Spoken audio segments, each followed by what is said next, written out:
하나님 말씀은 출애굽기 16장 1절에서 4절입니다. 이스라엘 자손의 온 회중이 엘림에서 떠나 엘림과 시내산 사이에 있는 신강야에 이르니 애굽에서 나온 후 둘째 달 15일이라. 이스라엘 자손 온 회중이 그 강야에서 모세와 아론을 원망하여 이스라엘 자손이 그들에게 이르되 우리가 애굽 땅에서 고기 가마 곁에 앉아 있던 때와 떡을 배불리 먹던 때에 여호와의 손에 죽었더라면 좋았을 것을 너희가 이 강야로 우리를 인도해내어 이 회중이 줄여 죽게 하는도다. 그때 여호와께서 모세에게 이르시되 보라, 내가 너희를 위하여 하늘에서 양식을 비같이 내리리니 백성이 나가서 일용할 양식을 날마다 거둘 것이라. 이같이 하여 그들이 내 율법을 준행하나 안해하나 내가 시험하리라. 아멘. 하나님은 여러 환난을 겪는 어려운 이 시대에 이스라엘 백성들이 애굽에서 출애굽하여 홍해를 건너 계속 강야 노정이 이어지고 있는 이 모습을 우리에게 지금 보이고 있습니다. 아마 큰 뜻이 있으시리라 믿습니다. 우리에게 알게 하시는 것은 본보기로 교훈하시고 책망하셔서 생명의 길로 인도하시는 신앙의 여정인 것이죠. 지금 때는 쭉정이 옛 구조를 다 벗어버리고 알곡만 남게 하는 시간대임을 우리는 깨달아야 하죠. 고전 10장 11절에 그들에게 일어난 일은 본보기가 되고 또한 말세를 만난 우리를 깨우치기 위하여 기록되었느니라고 말씀하십니다. 말세, 세상 끝, 미말, 많습니다. 종말, 이런 전체적인 어떤 그 말씀 끝을 무슨 우주 끝, 무슨 완전한 어떤 진멸 이런 것이 아니라 예수님이 오셨을 때도 종말이라 했죠. 또 제자들 시대 중세기도 다 끝이라고 얘기를 합니다. 그러면 오늘날에도 또 세상 끝을 얘기합니다. 그럼 이것이 어떻게 되는 거냐? 이것은 어떤 전체적인 어떤 그런 끝이 있는지 없는지는 우리가 하나님의 하신 일을 모르기 때문에 말할 것이 아니고 내 한 사람을 보면 됩니다. 내 한 사람의 세상 끝. 이것은 내가 또 목숨이 완전히 없어져서 이 땅에 내가 없는 그런 것을 얘기하는 것이 아니라 내 안에 사람 생각이 없어지는 것이 세상 끝. 마지막으로 보시면 가장 문제가 되지 않으리라 봅니다. 그래서 마태복음 3장 12절에 손에 키를 들고 자기 타작마당을 정하게 하사 알곡은 모아 곳간에 쭉정이는 꺼지지 않는 불에 태우신다고 얘기하시죠. 세례 요한이 예수님의 사역에 대한 말씀이셨습니다. 그래, 이 또한 말씀도 정확하게 보이는 성전이나 교회에 비유하고 있지만 나 한 사람, 내 안의 마음이 타작마당입니다. 그리고 쭉정이는 하나님의 말씀을 바로 깨닫지 못하고 왜곡한 모든 것들입니다. 그것이 다 벗겨져야 알곡만 남습니다. 사람 마음을 다루는 것이라 사람을 창조한 하나님 말씀만이 하실 수 있다는 겁니다. 오늘날 영의 운행하심, 다스림 속에 사는 우리들, 이 강야 노정, 이스라엘 백성들이 모습을 보이시길 원하고 또 무엇이 악함이고 또 쭉정인지 또 무엇이 알곡인지 분별을 하시리라 믿습니다. 우리는 누구나가 강야교회 환난을 지금 지나고 있습니다. 출애굽기 16장 1절에도 이제 본문 읽었지만 설명하면 출애굽한 백성들은 엘림에서 물샘 12가 종려나무 이런 구루가 있음을 또 봅니다. 그리고 그곳에서 쉼을 얻은 마음으로 시내산 쪽으로 가다가 신강야에서 진을 치게 됩니다. 그래, 라암셋에서 출발한 지 한 달가량 됐다고 합니다. 그러면 둘째 달 15일이라 하니까요. 그래, 2절 이하도 이스라엘 자손 온 회중이 그 강야에서 모세와 아론을 원망하여 이스라엘 자손이 그들에게 이르되 우리가 애굽 땅에서 고기 가마 곁에 앉아 있던 때와 떡을 배불리 먹던 때에 여호와의 손에 죽었더라면 좋았을 것을 너희가 이 강야로 우리를 인도해내어 이 온 회중이 줄여 죽게 하는도다. 이제 불평이 나오기 시작한 거죠. 예, 이스라엘의 불평은, 원망은 배고픔이었어요. 이 원망이 출애굽하여 세 번째 원망입니다. 원망은 투덜거리다, 중얼거리다, 불평입니다. 그리고 완고한 의미에서 본다면 사람의 고집으로 반역의 불신을 표출하는 거예요. 백성들은 모세와 아론에게 했지만 누가 들었습니까? 출애굽기 16장 7에 같이 읽어봅니다. 아침에는 너희가 여호와의 영광을 보리니 이는 여호와께서 너희가 자기를 위하여 원망함을 들으셨습니다. 우리가 누구이기에 너희가 우리에게 대하여 원망하느냐? 모세와 아론 보이는 지도자들한테 백성들은 원망했지만 그 원망은 하나님께서 들으신 것입니다. 왜냐하면 이 모든 일을 하나님이 지금 주관하시고 계시잖아요.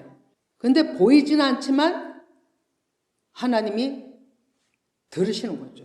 하나님께서는 백성들의 원망의 소리, 떡과 고기를 구하는 백성들이 투덜대는 소리를 들으셨다고 출애굽기 16장에서만 4번이나 말씀하십니다.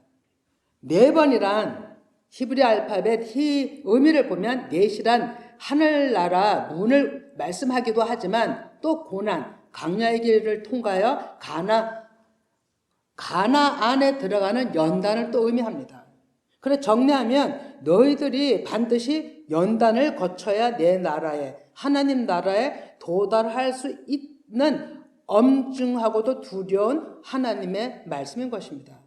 민수기 11장 1절에 보면 여호와께서 들으시기에 악한 말로 원망하며, 그러니까 악한 말로 들은 거예요. 하나님이 불의 진노를 나타내기도 하셨죠.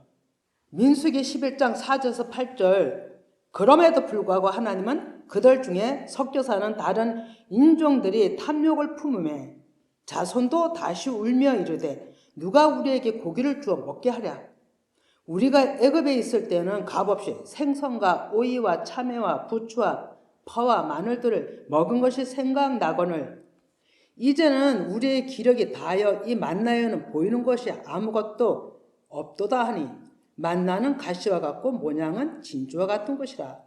백성들이 두루 다니며 그것을 거두어 맷돌에 갈기도 하고 절구에 찢기도 하고 가마에 삶기도 하여 가자를 만들었으니 그 맛이 기름 섞은 가자맛 같았더라. 아멘.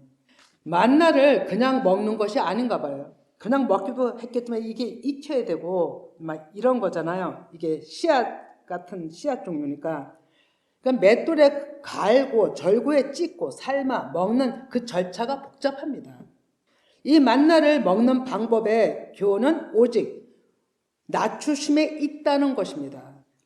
말씀 문자 안에 생명이 있음을 수고해야만이, 우리가 애써 찾아야만이 생명을 얻는 것을 의미하는 거죠. 맷돌에 간다는 것은 완악한 마음이 부서져야 된다는 것입니다. 또 절구에 찢는다는 것은 껍질을 벗기는 일입니다. 즉 육신 생각들을 다 벗어버리라는 뜻이죠. 가마에 또 삶는다는 것은 육신의 구조, 다른 말로 하면 균이 다 죽는 것입니다. 다 같은 의미예요. 같은 의미. 육신이 없어져야 생명의 떡을 만들 수 있다는 것. 하나님은 영의 말씀을 깨달아 하나님이 백성이 되라고 40년 동안 가나안 땅에 들어가 첫농사 밀보리 먹을 때까지 이 만나를 주셨다고 합니다. 이 또한 우리에게 엄청난 중요한 교훈입니다. 하나님의 말씀을 우리가 깊이 살펴보지 아니하곤 내가 애쓰지 아니하곤 하나님의 그 진리의 영의 말씀을 우리는 취할 수가 없는 거예요. 그것이 만나가 가지는 의미였어요. 그러나 백성들은 그것을 하찮게 여겼다고 합니다. 모세가 기록하기를 만나는 진주 같다라고 말씀을 합니다. 진주는 보석이죠. 특징이 출애굽기 16장 14절에 그 이슬이 마른 후에 강야 지면에 작고 둥글며 서리같이 가는 것이 있는지라, 이렇게 얘기를 하죠. 그러면 이것이 첫째로 작고 둥글며거든요. 이거는 아주 작은 씨앗으로 모양이 모난 것이 하나도 없는 겁니다. 동글동글 그러니까 아주 동글동글한가 봐요. 서리 같은 것이 이렇게 있는데 그것은 하얀 것으로 덮인 것으로, 그 원어를 보면 용서하다, 화목하다라는 의미가 있어요. 그리고 진저 같다라는 말씀은 너희들 마음이 깎고 깎여서 뭐가 나지 않냐고 동글동글 하라는 거예요. 동글동글은 찔리는 게 없잖아요. 부닥겨도. 은유적으로 표현하면 부드러운 마음, 따뜻한 마음인 거죠. 육신의 생각이 다 녹아내리는 상태, 상대를 이해해 줄 수 있는 마음, 그 마음에는 거치는 것이 없는 거죠. 그것을 가지고 하나님은 심령이 가난한 자라고, 낮춰진 자라고 얘기를 하는 겁니다. 예수님이 산상수훈에서 가르친 천국복음의 본질을 이 만나에서 또 가르치고 있는 거예요. 제자들에게 먼저 낮춰짐이 무엇인가를 예수님은 가르치셨죠. 오순절의 성령 임재, 그 기름 부으심으로 낮추어짐이 실제가 말씀의 깨달음으로 어둠이 드러나고 질병이 떠나가고 깨달음으로 내가 죄인임을 알고 제자들 통해서 영의 하나님은 일을 하셨던 거예요. 아버지의 마음을 아는 것이 깨달음입니다. 알게 되면 나는 아무것도 아니구나 라고 하게 되고 자신을 보는 눈이 열리게 되는 겁니다. 아버지 마음을 아는 것은 우리에게 생명입니다. 그것이 가장 낮추어진 하나님의 일하심을 믿고 인정하고 따르는 것인데 우리는 어떠한가요? 저부터 내가라는 생각이 더 큽니다. 이것이 말씀대로 해야지 하고 마음에는 새기고 또 새기는 것 같아요. 근데 어느 순간은 그게 튀어나오는 거거든요. 그럼에도 불구하고 강야 시절 만나를 계속 하나님은 주신 것은 큰 은혜입니다. 그리고 오늘날에 우리에게는 말씀의 영을 열어주신 것이 큰 은혜이죠. 계시록 21장 21절에 그 12문은 12진주니 각 문마다 한 개의 진주로 되어 있고 성의 길은 맑은 유리 같은 정금이더라, 이렇게 되어 있습니다. 그러니까 처음 만나가 진주 같다 했죠. 이 진주 같은 말씀이 마지막 계시록 21장에서 또 마무리를 하고 있습니다. 12문은 하나님 나라 12지파를 상징함이고요. 12진주는 말씀령의 옷을 입은 12사도를 상징하고요. 또 그들의 신앙의 결과는 맑은 유리 같은 정금인데 믿음이죠. 유리 바다에 선 예수 그리스도와 말씀화된 하나님의 백성들을 말씀함이라고 봅니다. 만나에는 서리같이 덮였다고 그랬죠. 덮게 하얀 서리. 그 어근이 속죄하다, 용서하다, 화목하다는 의미가 있는데 정리해드리면 범죄 아래 있는 너희를 이 만나를, 이 영의 말씀을 먹이심으로 또 받아 먹는 자들에게 용서하시겠다는 속죄의 의미가 있는 것입니다. 이 속죄의 의미, 십자가 죽음이 없이는 아무것도 어디도 건너갈 수가 없는 겁니다. 그리고 그런 다음에야 우리에게는 비로소 화목이라는 평안이 옵니다. 내가 십자가 죽음의 속죄를 깨닫지 못한다면 우리는 아무리 우리가 구해도 참 평안이 우리에게 올 수가 없습니다. 이 만나 안에는 그것이 다 숨겨 있더라고요. 출애굽기 19장 15절에 그 후반에 보면 이는 여호와께서 너에게 주어 먹게 하신 양식이라. 그리고 16절에도 여호와께서 이같이 명령하시기를 너희 각 사람은 먹을 만큼만 이것을 거둘지니 곧 너희 사람 수요대로 한 사람의 한 오멜씩 거두되 각 사람이 그의 장막에 있는 자들을 위하여 거둘지니라. 이렇게 말씀하죠. 오멜은 곡식 한 단을 의미합니다. 곡식을 또 다는 양을 측정하는 한 말 한 대, 이런 걸 의미해요. 레위기 23장 10절에 보면 예수 그리스도를 또 상징합니다. 레위기 3장 10절에 이스라엘 자손에게 말하여 이르라. 너희는 내가 너에게 주는 땅에 들어가서 너희 곡물을 거둘 때에 너희 곡물의 첫 이삭 한 단을 제사장에게 가져갈 것이요 라고 말씀하죠. 예, 또 출애굽기 16장 18절도 보면 많이 거둔 자도 남음이 없고 적게 거둔 자도 부족함이 없었다라고 하죠. 이 말씀은 자기의 믿음의 분량대로 각 사람의 신앙을 점검해 보시는 겁니다. 하나님의 명령은 출애굽기 16장 19절에 보면 아침까지 남겨두지 말고 다 먹으라. 이것이 일용할 양식, 즉 날마다 주시는 하나님 말씀을 소화하라, 깨달으라 하신 것이죠. 이스라엘 백성들은 모세의 말을 듣지 아니하고 아침까지 두었더니 냄새가 나고 벌레가 났다라고 합니다. 백성들이 불순종으로 모세는 백성들에게 노했다라고 하죠. 하나님은 이스라엘 백성들을 시험한다 하신 말씀 우리는 명심해야 합니다. 오늘날에도 똑같습니다. 순종한 백성들은 먹을 만큼 거두었고 또 햇빛이 뜨겁게 쬐면 그것이 쓰러졌다고 하죠. 왜서일까요? 이 말씀의 뜻은 먹을 만큼 그 이상의 욕심을 제거하는 시험을 치르게 하시는 훈련이었던 거예요. 하나님의 명령 이외에는 다 사람의 생각에서 나온 것임을 보이신 거예요. 그래서 주우면 아니 되기에 없애버린 거예요. 이해가 가시리라 믿습니다. 이게 처음엔 무슨 말씀인가 이렇게 생각되더라고요. 그런데 곰곰이 살펴보고 또 살펴보니 이런 의미를 가지고 있더라고요.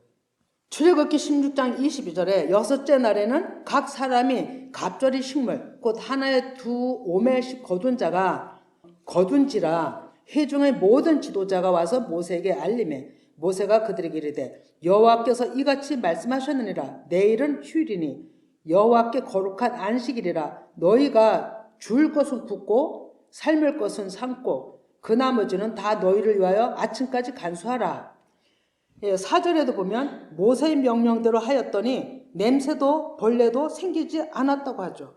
다른 날은 다 냄새나고 벌레가 났잖아요. 그런데 하나님의 명령대로 했더니 그 이튿날에도 멀쩡했어요. 이 말씀은 백성들이 순종의 검증이 된 것이죠. 25절에서 27절도 보면 모세를 통해 하나님께서 하시는 말씀인데 자기 고집대로 행하는 자는 안식일에 들에 나갔다가 얻지도 못하고 큰 책망을 받습니다. 어느 때까지 너희가 내 계명과 율법을 지키지 아니하느냐. 하나님의 말씀이 또 불효령이 떨어진 거예요. 그러니까 지도자 말을 믿지 못하는 거예요. 22절에도 갑절의 양식, 영적으로는 하나님의 영의 말씀, 생명 대신 예수 그리스도를 영접한 것입니다. 그런데 안식일에 먹어라. 오늘이란 이 말씀이 매 순간 항상 하나님께서 말씀으로 일하시는 시간대를 말씀하는 겁니다. 중요한 것은 환경은 변하지 않았는데 순종과 불순종의 차이로 썩고 냄새나고 안이 썩고 냄새가 안이 나는 겁니다. 우리가 이거 지금 귀담아 들어야 되는 거죠. 안식일의 본질은 영의 충만, 갑절의 은혜로 마음의 쉼, 살림, 그러니까 평안을 허락하심인데 사람 욕심이 스스로 평안의 복을 가로막고 있는 거예요. 갈라디아서 6장 8에 자기 육체를 위하여 심는 자는 육체로부터 썩어질 것을 거두고 성령을 위하여 심는 자는 성령으로부터 영생을 거두리라. 아멘. 영생은 예수 그리스도이시죠. 요한복음 6장 27에 썩을 양식을 위하여 일하지 말고 영생하도록 있는 양식을 위하여 하라. 이 양식은 인자가 너에게 주리니 인자는 하나님 아버지께서 인치신 자니라. 자, 여러분 여기서부터 한번 봅니다. 썩을 양식은 무엇일까요? 하나님의 말씀 반대, 사람의 생각으로 하나님의 일이라고 움직이는 것이 썩은 양식이에요. 그래서 그걸 위해 일하지 말라고 하는 거예요. 그러면 생명의 양식은 하나님의 명령에 그대로 믿고 따르는 것이 생명의 양식이에요. 그래서 냄새가 나고 안 나고 했던 거예요. 만나는 깨끗한 거룩한 영에 충만하신 인자로 오실 예수 그리스도 생명의 말씀을 계시한 거예요. 요한복음 6장 33절에 하나님의 떡은 하늘에서 내려 세상에 생명을 주는 것이라고 하시잖아요. 하나님은 오실 예수 그리스도를 계시하신 이 만나를 오멜에 채워서 항아리에 담아 여호와 앞에 두어 너희 대대로 간수하라 하시죠. 예, 출애굽기 16장 33절에 35절까지의 말씀인데요. 모세는 하나님의 명령대로 순종하였고 가나안 땅에 이르기까지 계속 만나를 주셨던 것이잖아요. 백성들을 낮추기 위한 목적이셨어요. 이 말씀 또한 정리하면 항아리는 사람입니다. 하나님의 손으로 만드신 사람, 그 마음 안에 예수 그리스도의 생명의 말씀으로 가득 충만히 채우라는 것이죠. 이 항아리에 오멜로 가득히 채우라는 것은, 그럼 충만의 반대는 무엇인가요? 비움이잖아요. 내가 마음을 비우지 아니하면 다른 게 생명의 말씀도 들어올 수가 없어요. 어떤 분이 말했어요. 교회에 올 때는 다 비우는 마음으로 온다고. 그래서 가득 채워가길 원한다라는 말씀을 하더라고요. 그 영이신 예수 그리스도와 내가 너희 안에 하나 될 때까지 인내하며 연단을 이겨내라는 것이고요. 내가 너희와 함께 하리라. 임마누엘 하나님을 계시한 거예요. 만나로 임하신 하나님이 불기둥 구름기둥으로 이스라엘 백성들을 인도하셨잖아요. 그러나 하나님은 에레미야에게 말씀하십니다. 에레미야 3장 16절 같이 읽어봅니다. 여호와의 말씀이니라 너희가 이 땅에서 번성하여 많아질 때에는 사람들이 여호와의 언약궤를 다시는 말하지 아니할 것이요 생각하지 아니할 것이요 기억하지 아니할 것이요 찾지 아니할 것이요 다시는 만들지 아니할 것이며 너희에게 너희의 마음에 합한 목자를 주시겠다라고 약속합니다. 이 말씀을 성취하시기 위하여 그 말씀대로 인자로 오신 예수님이 말씀하시죠. 요한복음 6장 58절에 또 같이 읽어봅니다. 이것은 하늘에서 내려온 떡이니 조상들이 먹고도 죽은 그것과 같지 아니하여 이 떡을 먹는 자는 영원히 살리라. 만나의 실체 되신 예수님이 오신 거예요. 즉 만나 안에 감췄던 그 예수님이 오셨음을 알았다면 예수님 당시도 얼마나 놀라는 일이에요. 근데 하나도 몰랐죠. 자, 그렇다면 오늘날에 우리 마음에 있는 영의 그 말씀의 새겨짐이 하나님이신 줄을 안다면 어떨까요? 너무너무 놀라운 일이거든요. 근데 우리가 그걸 크게 감지를 못하는 것 때문에 또 듣고 우리는 그래서 따라가는 거죠. 아주 놀라운 일이거든요.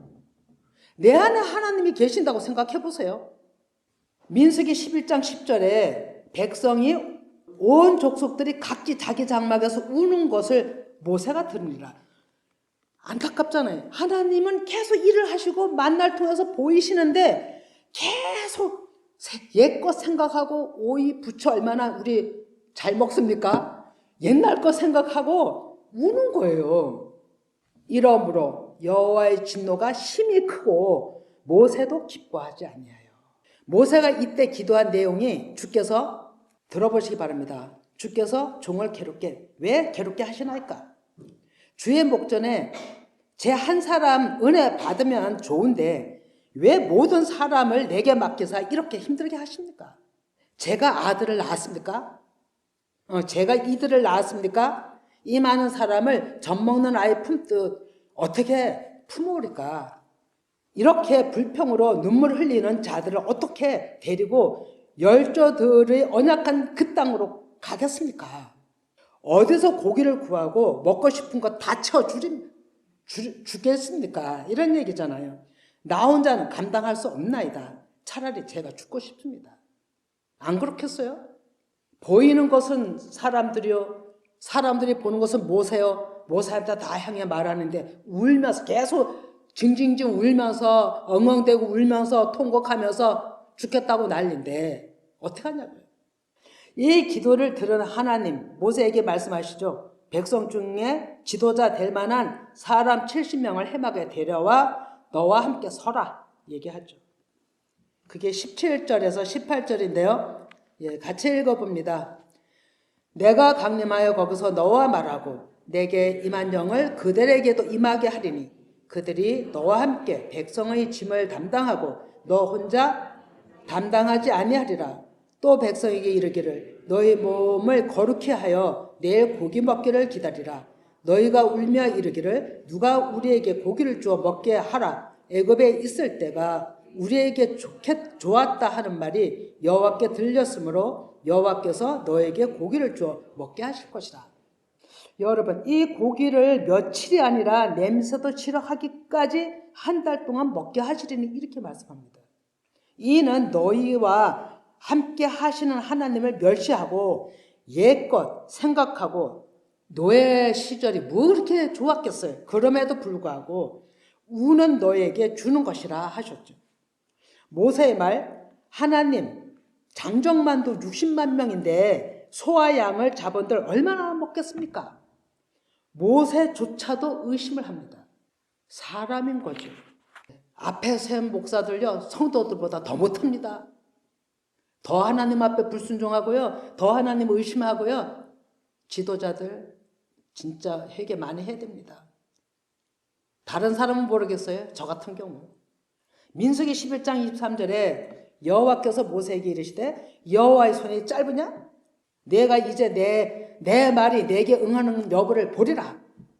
백성들이 불평으로 우는 소리에 마음이 상한 모세는 하나님의 말씀을 듣고 70명 장로들을 해막에 둘러 세우매 여호와의 영 하나님께서 모세에게 말씀하시고 그 영이 장로들 70명에게 다 임합니다. 그래서 그들이 예언하다가 다시 하지 아니했다고 해요. 왜 70명이 하나님의 음성을 듣게 하신 것은 지금 강란 노정에 하나님께서 언약대로 일하심을 확증케 하신 거고 분명히 메추라기를 죽였더라고 아마 말씀하신 것 같아요. 모세의 말인지 하나님께서 알게 하셨으므로 다시는 하지 아니했더라고 하는 거죠. 완전하신 하나님의 일을 보이시는 거예요. 그 70명 가운데 또 빠진 자가 있었죠. 진영에서 오지 않은. 그에게까지도 말씀이 임한 거예요. 70명은 하나님의 완전하심이잖아요. 그 70명 모두에게 똑같이 말씀이 임한 거예요. 모세와 같이. 아주 심각한 상황이 벌어진 겁니다. 한마디로. 예언 듣는 게 중요한 게 아니라 아주 심각한 거죠. 그랬더니 여호수아가 누굽니까? 모세의 수종자잖아요. 모세에게 얘기합니다. 내 주 모세여 그들을 말리소서. 그 말에 모세는 내가 나를 두고 시기하느냐? 여호와께서 그의 영을 그의 모든 백성에게 다 주사 선지자 되게 하시기를 원하노라. 모세도 너무너무 마음이 힘든 겁니다. 이 상황이 이스라엘 백성 위에 어둠이 꽉 덮친 거예요. 고기를 못 먹어 불평하며 우는 이스라엘 백성들. 고기는 뭡니까? 밭살이라고 살, 육체, 몸 이런 사람을 얘기하죠. 육신을 얘기합니다. 애식으로 배부름을 의미합니다. 이 단어 의미로 처음 기록된 것이 창세기 6장 12절에서 13절입니다. 같이 읽어봅니다.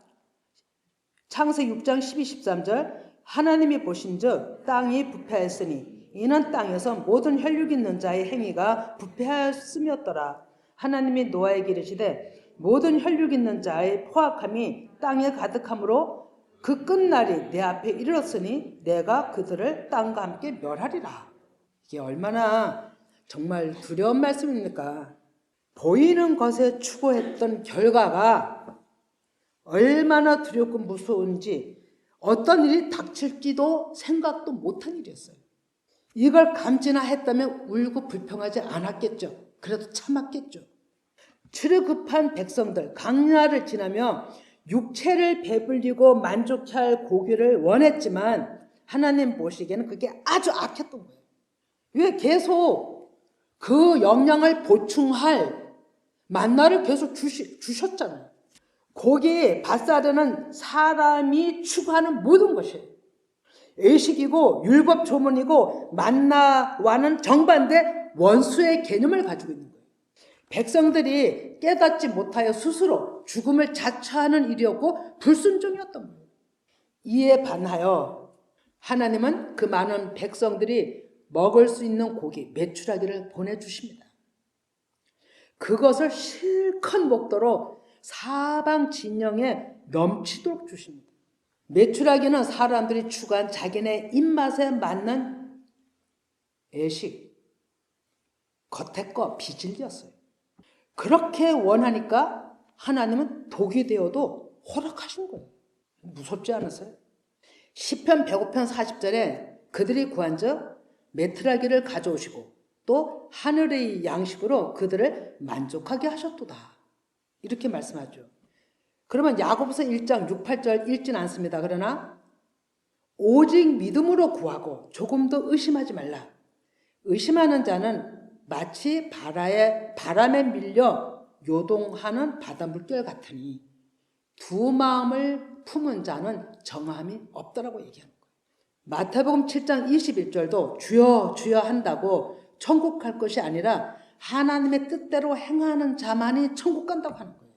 하나님은 울며 원망했던 백성들에게 진노가 크셨던 것이죠. 민수기 21장 32절에 우리에게 큰 교훈, 깨달음을 요구하는 말씀입니다. 백성이 일어나 그날 종일 종려와 그 이튿날 종일토록 메추라기를 모으니 적게 모은 자도 10호멜이라. 그들이 자기들을 위하여 진영 사방에 펴두었더라. 아주 비진리로 도배를 한 겁니다. 자, 우리가 여기서 출애굽기 16장 4절 중반부터 보면 너희를 위하여 양식을 비같이 내리리니 백성이 나가서 일용할 것을 날마다 거둘 것이라. 이같이 하여 그들이 내 율법을 준행하나 아니하나 내가 시험하리라. 말씀하셨잖아요. 이 말씀을 들었음에도 백성들은 망각한 거예요. 이게 이때만 이럴까요? 우리도 똑같습니다. 예, 여러분, 하나님이 시험하리라 하신 최고를 천년, 만년, 만점이라고 해야 될까요? 그 이상의 것은 없는 거예요. 그것이 무엇일까요? 그 이상의 것이 없는 것이 무엇일까요? 그거를 주시기 위해서 시험하는 건데. 신명기 8장 3절에 답이 나와 있어요. 3절, 너를 낮추며 너를 줄이게 하시고 만나를 주신 것은 사람이 떡으로 사는 것이 아니라 여호와 입에서 나오는 모든 말씀으로 산다고 하는 거예요. 예수님도 시험 받을 때 이 말씀을 하셨죠. 떡이 뭡니까? 우리가 구하는 떡. 사람의 계명에서 나온, 사람의 생각에서 나온 하나님의 말씀을 빙자해서 이게 그럴 것이야. 이게 하나님 주실 것이야. 하나님은 도와주실 것이야. 이게 사람이 만드는 떡이에요, 여러분. 근데 하나님은 말씀하시잖아요. 내 입에서 나가는 모든 말씀으로 살 것이라고. 하나님의 시험 답안지는요, 백성 앞에 항상 펼쳐져 있어요. 많은 양의 고기를 주시고 너희들이 나가서 맘대로 주워 먹어라 하신 것이잖아요. 밤낮 이틀을 아주 밤낮 고기가 보이는 대로 아마 다 주셨을 것 같아요. 그런데 적게 모은 자도 있다는 거예요. 적게 모은 자도. 10호멜. 거둔 자는 회개하는 자들이었던 거죠. 호멜이라는 뜻이 뭐냐면 끌어오르다라는 유래인데, 거기서 나온 유래인데 그 어근이 역청인데 자기 죄성을 회개하는 자에게 덮다, 바르다, 외부의 세력을 막아주다라는 뜻이 있어요. 중심을 보시는 하나님으로부터 그 진노에서 벗어난 사람들이에요. 참 놀랍죠? 이 말씀은 하나하나가 놀랍습니다. 그러나 생각 없이 이거 웬 곡이야? 정말로 주셨네. 다 음성을 듣게 했잖아요. 70명 장로들에게. 와, 말씀대로 하셨네 하면서 기분이 좋아서 아무런 생각 없이 언제 불평을 했느냐 울었냐는 생각 없이 돌아보지 아니하고 자신을 돌아보지 아니하고 마음껏 주셨던 사람들, 하나님이 어떻게 보셨을까요? 하나님은 한 오멜 10의 1의 마음이 되는 자를 보신 거예요. 모든 백성이 불평했을지라도 그 마음을 가졌더라면 좋았을 텐데 그것을 누가 했습니까? 바라, 루아와 하나님 영이 그 고기를 불어 넣었잖아요. 그러니까 이거 하나님이 하셔서 우리에게 배불리게 하시는 거야. 이렇게 생각한 거예요. 우리가 이렇게 착각한다니까요. 하나님의 신앙생활 하면서 분별 잘 하셔야 됩니다. 왜? 이것도 하나님이 주셨으니까. 아까 얘기했죠. 너희들이 원하는 대로 내가 주겠다 이거예요. 독이 돼도. 빚을 일을 허락하시는 거예요. 그걸 추구하니까, 그걸 따라가니까, 그게 좋다고 하니까 내버려 두는 거예요. 민수기 11장 34, 34도요. 보면은 고기가 아직 이사에 있어. 씹히기 전에 여호와께서 백성에게 대하여 진노하사 심히 큰 재앙으로 치셨으므로 그것 이름을 기브로 핫다아와라 불렀으니 욕심을 낸 백성을 거기 다 장사하였더라. 우리가 투덜 원망 속상하다고 하는 이 모든 이거를 하나님은 중심을 보시잖아요. 그게 선함에서 나왔느냐 악함에서 나왔느냐 우리는 몰라도 하나님은 아시는 거예요.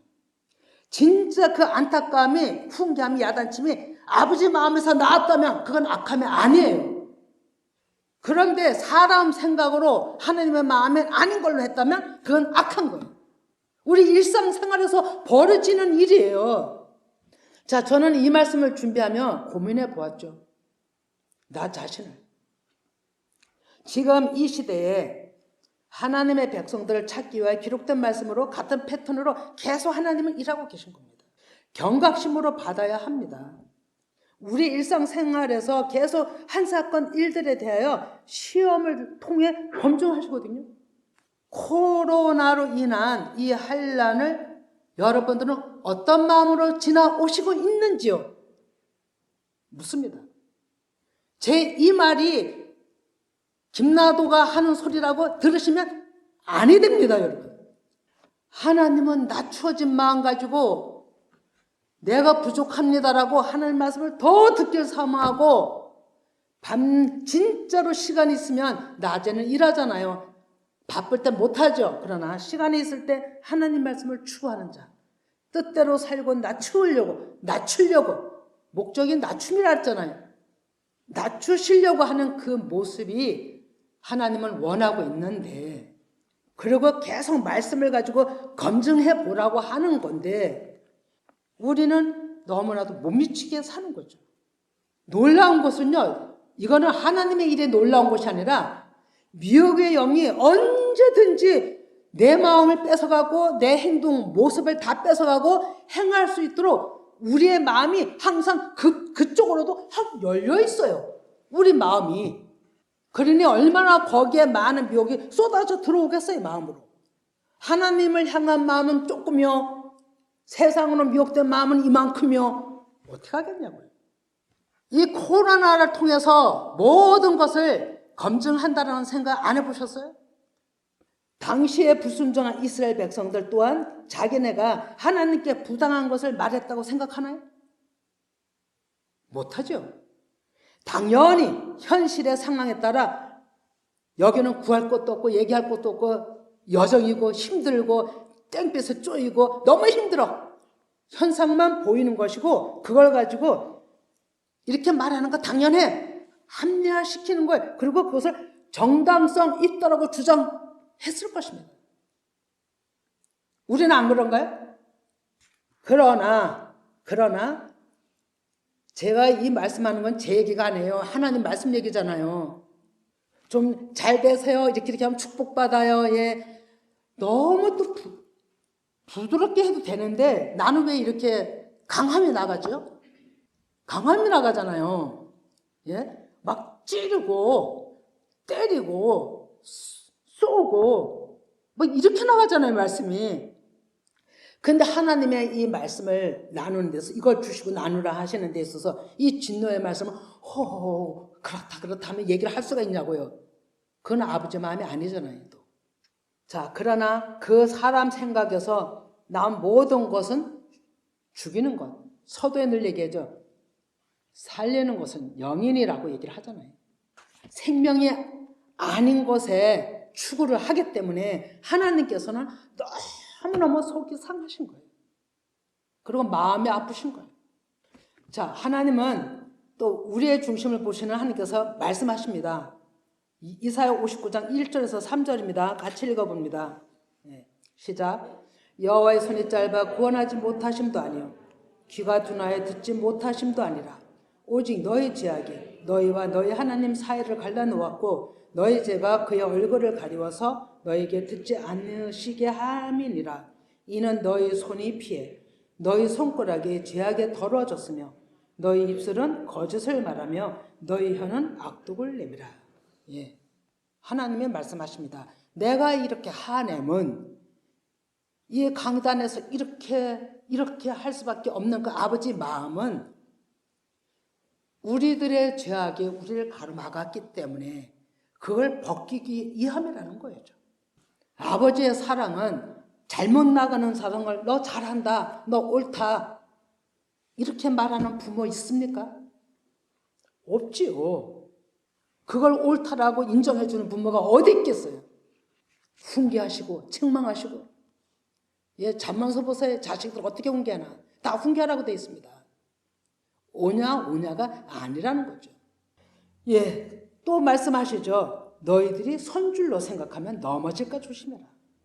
또 사도 요한을 통해서 또 말씀합니다. 사랑하는 자여, 요한 3서 2절이죠. 사랑하는 자여, 내 영혼이 잘된 같이 내가 범사에 잘되고 강건하길 강구하노라. 자 보세요. 너무 힘들어요, 상황이. 근데 우리의 모든 삶을 누가 주관하시냐면 하나님이 주관하세요. 그런데 이 현상만 보고 해결해달라고 하나님 앞에 기도를 해요. 이 현상만 보고. 이거는 여러분 사람 계명이에요.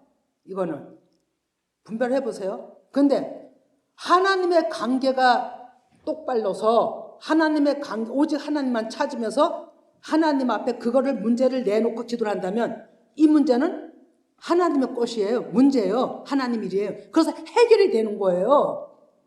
근데 우리는 어떻게 해요? 힘든 사람들이다. 나부터? 하나님 앞에 이거를 내놓고 해결이 되려는 게 아니라 문제만 보고 해결하면 겉딱지만 붙들고 있다라는 거예요. 그게 사람 계명이에요. 율법 조문이고. 이해가 가시죠? 그래서 하나님은 뭘 하시냐면 낮추시기 위해서 오늘날까지도 낮추시기 위해서 내 아버지께서 이제까지 일하시니 나도 일한다. 예수님이 말씀하시고 하나님께서 또 뭘 하시냐면 하나님을 아는 것이 영생이라고 얘기를 하는 거예요. 이제 말씀 정리합니다.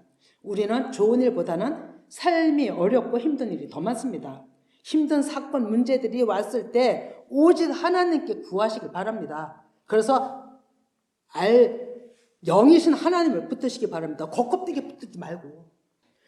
불평, 불만은 하지 말아야 함이 하나님이 주시는 시험에 검증에 걸리는 거예요. 여러분 잘 통과하시기 바랍니다. 제한테 하는 소리입니다. 그래서 하나님의 뜻은 죽이는 것이 아니라 살리는 것이고 낮추신다는 것을 우리는 내 마음에다 새기시고 정말로 순종의 길 가기를 축원드립니다.